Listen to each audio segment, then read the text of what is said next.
உண்மையாக இருக்க வேண்டும், தக்வாவை கடைபிடிக்க வேண்டும் என்று அல்லாஹ் சொல்கிறான். அதற்கு செய்ய வேண்டியது என்ன? இன்றைக்கு நாங்க Facebook, internet, wiper, WhatsApp, Google, இதால ஒரு பெரிய சோதனைக்கு பேசக்கூடிய நாளிலிருந்து இருந்து நீங்க எல்லாரும் ஆளாக இருக்கிறோம். தயவு செய்து அல்லாஹ் ரசூல பேசவும் ஏசவும் இதை கருவியாக எடுத்துக் கொள்ளாதீர்கள். இதுக்கு அடிமையாகினோம் என்றால் இதால வரக்கூடிய விபரீதம் பொல்லாதது. முந்தைய ஒருவர் ஒரு விஷயத்தை வெளிப்படுத்த வேண்டும் என்றால் அதுக்கு ஆக கூடியது ஒரு பத்திரிகைக்கு போகணும், ஒரு மீடியாவுக்கு போகணும். அதுக்கு சில கட்டுப்பாடுகள் இருக்குது. இன்றைக்கு எந்த கட்டுப்பாடும் இல்லை. யாரும் பௌத்தரை திட்டலாம், நபியை திட்டலாம், யூதரை திட்டலாம், கிறிஸ்தவரை திட்டலாம், மாற்று மதங்களை அவர்கள் நிந்திக்கக்கூடிய வார்த்தையை பேசலாம். மனதுக்கு வந்ததுதான் மார்க்கம் என்று ஒவ்வொருவரும் செயல்படலாம். அதனால் வரக்கூடிய விபரீதங்கள் பயங்கரமாக இருக்கும். கண்ணியமானவர்களே, அல்லாஹ்வுக்காக இதை நிறுத்திக் கொள்ளுங்கள்.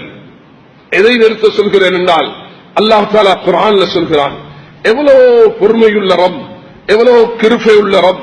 அல்லாஹ் தஆலா சொல்கிறான், ولا تستوي الحسنة ولا السيئة ادفع بالتي هي أحسن فإذا الذي بينك وبينه عداوة كأنه ولي حميم. உங்களுக்கு விரோதிகள் இருப்பார்கள். அந்த விரோதிகளுடன் பண்புடன் நடந்து கொள்ள வேண்டும்.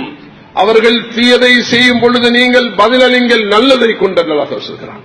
அப்படின்னா அவர்கள் குர்ஆனை தடை செய்ய வேண்டும் என்று சொல்லும் பொழுது, ஓ உன்னுடைய இரத்தத்தை நான் உரிய வேண்டும் என்று சொன்னால் அவன் உன்னுடைய அல்லாஹ்வை திட்டுவான் என்று அல்லாஹ் தஆலா சொல்கிறான்.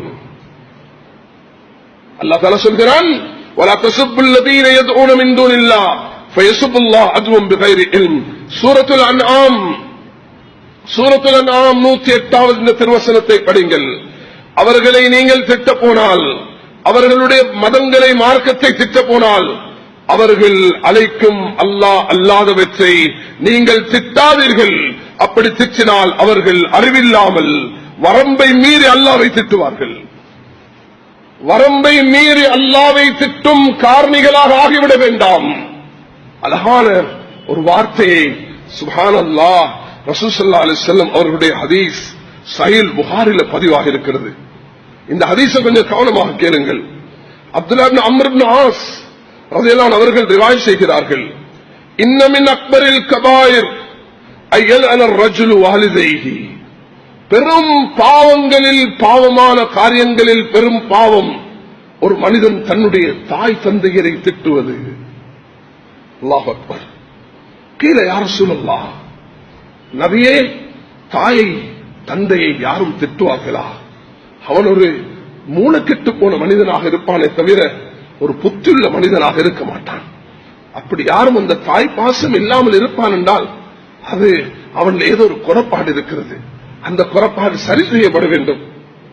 நபி அவர்கள் சொன்னார்கள், கைஃப யல்அனு الرجل والديه. நபி அவர்கள் சொன்னார்கள், நீ நேரடியாக திட்ட மாட்டாப்பா. யசுப்பு الرجل ابا الرجل யசுப்பு அபாஹு யசுப்பு உம்மஹு.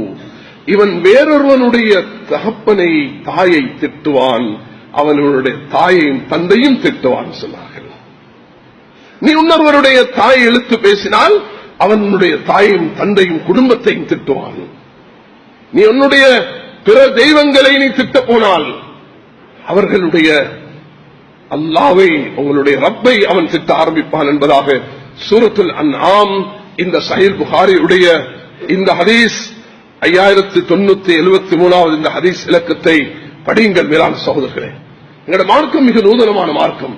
நாங்கள் சில நேரத்துக்கு என்ன செய்வது என்று ஒரு சுமையாக இது எப்படி நாம் முகம் கொடுக்க போடும் என்று தடுமாறக்கூடிய நேரத்தில் அல்லாஹ் நமக்கு அழகான வார்த்தைகளை வைத்திருக்கிறான்.